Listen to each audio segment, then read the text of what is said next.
Hey guys, and welcome back to the Snowball Esports Six Masters coverage, proudly powered by Legion Energy. My name is Andrew Ducky Amos, and I am joined by the one and only wildcard Ethan, the hard fragger supreme. How are you going, mate? I'm good. Yourself, Ducky? Yeah, not too shabby. Been a pretty good day. Anyways, we're not here to talk about me. We're here to talk about with you, mate. Obviously, wildcard finished on the Six Masters. Finished the Six Masters season on top. Only dropped one map to LFO on your way there. What were your thoughts on the season as a whole? Um, I think our season definitely wasn't what people see it as. I think we could have definitely played better. I think a lot of our games were kind of won off of last minute or last 10 second just running in and securing kills. Not really too convincing. It's like yeah, it's great to be first and all, but I think we have a lot to improve on. Well, it's definitely when you look at the course of your whole career, getting first at Six Masters is it's been part of the course for you. You've been always at the top basically from when you look back to your Atletico days. You know, why don't you talk us through a little bit of your career through Siege before now? Yeah. So basically, I started on Xbox, and I wanted to try the game on PC for the challenge of it. I transitioned over in 2017, I want to say, and I was just playing like ranked in 10 mans, and I actually got scouted by a player called Uni who was on the old Atletico roster, and I got scouted as like a sub because they needed a sub. So I started playing with him as a sub, and I ended up replacing Uni on that team. Um, and then we had a roster change with Todd. We went Augless, and then we basically were just trying to prove ourselves to Augs and trying to go full time with the game. We won. We won a little bit, but we weren't doing too well on LAN. And then eventually we got picked up by Wildcard, and yeah, here we are today. And you said that you've struggled on LAN historically in the past. You had that Six Masters performance in 2019 on LAN where you came second against Fnatic, and since then as well, you've also had the chance to go to Pro League Season 10, where you played a very very good series against Na'Vi, and you also flew out to Montreal to play in the Six Invitational. How Yeah. have those big time experiences on LAN helped you develop as a player? I'd say a lot. I think a lot of players really do miss out on that experience. I think it makes playing at home a lot less. I wouldn't say important, but you just feel like you have the edge on everyone else because you've played against better teams and better players. So yeah, I really appreciate the opportunities to play against the really good teams, and even just the 2 weeks we had in Montreal prior to the event of just like scrimming, the top teams like SSG and like TSM, Hmm. and you just if you're a sponge, you just soak it all up, you just become better. Is there any one moment that sticks out to you from your international experiences that was truly groundbreaking for you as a player? It definitely have to be when we took a map off Navi. That was like, yeah, that was just incredible. Yeah, I don't think we could believe it ourselves at the time. It was just awesome. It was their map as well. It was Cathay as well. It's the one that Yeah, Navi were known for, and I yeah, mean, they still are to an extent. Like it was a very historic achievement for the ANZ region. Let's you know, pivot it was back great. into Six Masters. So coming into Six Masters, you had a bit of a rough finish in Pro League Season 11. Were there any doubts in the wildcard camp heading into this season? Um, I don't think there were any doubts. I knew that Pat and Gia were definitely going to make us a stronger team. That's for sure. But I did like I was kind of dealing with my own motivational issues. So I think people on the team were kind of worried about me. Um, and honestly, that kind of like just gave me motivation to just prove them wrong. So yeah, Was that a case of having to prove people in your team wrong, or even having to prove something else within yourself? Yeah, it was just more like people didn't. It's just like my commitment to the game wasn't like outside of scrims. I didn't really want to play the game, but I knew that I was still confident in my own ability, and yeah, I felt like I needed to prove myself. So Did bringing in the fresh blood in Pat and Geo like help liven up the team environment a bit? Maybe make you strive to hit the higher highs that you had reached just a few months before? oh yeah, definitely. I'm gonna be completely honest, and I'm just gonna say that our team environment was pretty poor prior to them joining. Like we had internal issues. I think everyone knows that. And bringing in like I've been friends with Jono ever since Joey was in our team. Jono's Geo, and he's Joey's younger brother. And I knew Pat on Xbox actually, and I had trust in Pat because I know how smart he is, and he's like a very calm and he's a great guy. And Jono's just I've got that friendship bond with Jono, so I just knew that having them there was gonna make the team morale better.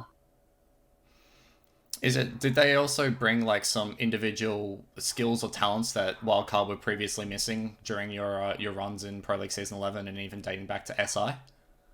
I think I think Derp and Neo are both talented, but when it comes to competitive drive, I just think that Jono and Pat are better suited towards us because I know Jono's very competitive and Pat's very competitive, and I feel like our competitive nature in the team wasn't that great with the old roster, and now it's kind of gone back up. Yeah. And you alluded to it in the intro that even though you guys finished off the season 13-1, there were a few shaky performances. You weren't really happy with how you guys were finishing off rounds, leaving it to 10 seconds and that kind of deal. Do you feel, though, that the confidence built as you got into the season and you worked those guys in? Because it was only a matter of weeks of turnaround between you guys worked them in after the Pro League break, after SI. So did you feel like it was just going to come with time that you would eventually become more confident as a team? I just think that like it's just like it's just small issues that kind of snowball and they just become big issues, like just the whole like dealing with utility and communication issues, and it's just like something we've just got to work through and just get better as a team at dealing with.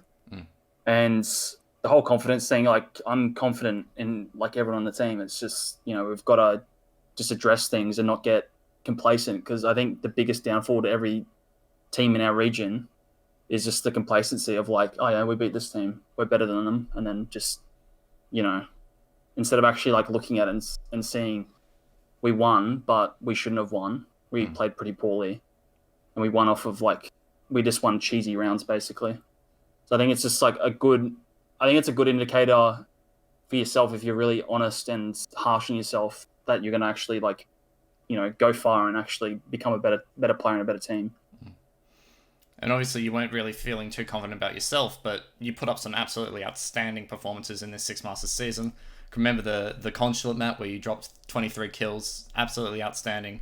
And you were proudly received, I can now announce that you were the Snowball MVP of the regular season for Six Masters 2020. Are you satisfied with how your own performances have built across this season? Are you in a much better place now than what you were at the start of the season?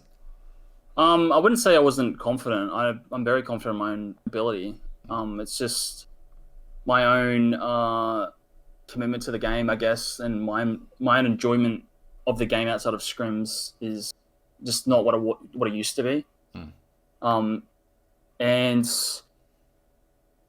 yeah, like it's one thing to be satisfied, but it's just like when you're a competitive person, you're never satisfied with like how you did. Like you always just think about, oh yeah, I could have done this a bit better. I could have like, it's like, yeah, we won 13 games and lost one, and it's just like you think about the one you lost kind of thing. Yeah. And I don't know, if to me having a good performance on LAN is much more important than having a good performance online.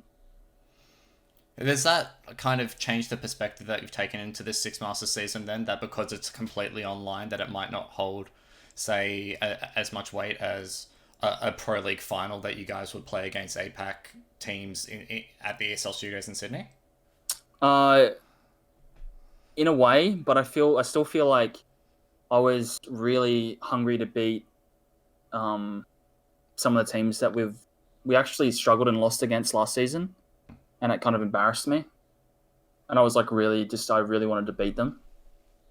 And yeah, I don't know, just the way I am, I guess. Yeah, well, there's one team that noticeably absent from Six Masters and noticeably in a different region than what they were before is Fnatic, longtime rivals of the August roster. How do you think the ANZ power rankings are shifting up because of Fnatic's moving to Japan eventually? And do you think that you guys sit on top of the power rankings right now? In ANZ, or are you talking about including Fnatic? In ANZ. Yeah, I think we're sitting at the top, but we definitely have had some close games, and we still need to prove ourselves. I would have loved to had Fnatic here this season. Just I don't know. I love playing against that team just because it's so competitive. Like both of us really want to win, and hopefully we get to play against them. Later down the track, that'd be awesome. So yeah. Well, you've still got the APAC North/South finals to look forward to eventually. So you'll probably get your long due rematch when that comes around. Now, let's round this out with a bit with what would winning Six Masters mean to not only you as Ethan as a player, but also as Wildcard as a team? Like, what would it feel like in a team environment? It'd be good to like shut some people up because I really didn't like the way people received their roster changes, even though we had a really bad season and we needed to make roster changes. So that's the main reason I really want to win. And for the team, obviously, we've got Pat and Gio. They haven't really won anything yet, so I'm sure it'd mean a lot to them. So hopefully we can close it out with the win. And to all the Wildcard fans out there, what would you like to say to them in the lead up to these playoffs? Just thanks for supporting us. Hope we've, kept you guys entertained, and yeah, just hopefully we can win it for you. Beautiful. Well, thank you so much, Ethan. For more Six Masters coverage from Snowball Esports, including the recaps powered by Legion Energy, be sure to tune in and be sure to check out snowballesports.com. Thank you so much for watching.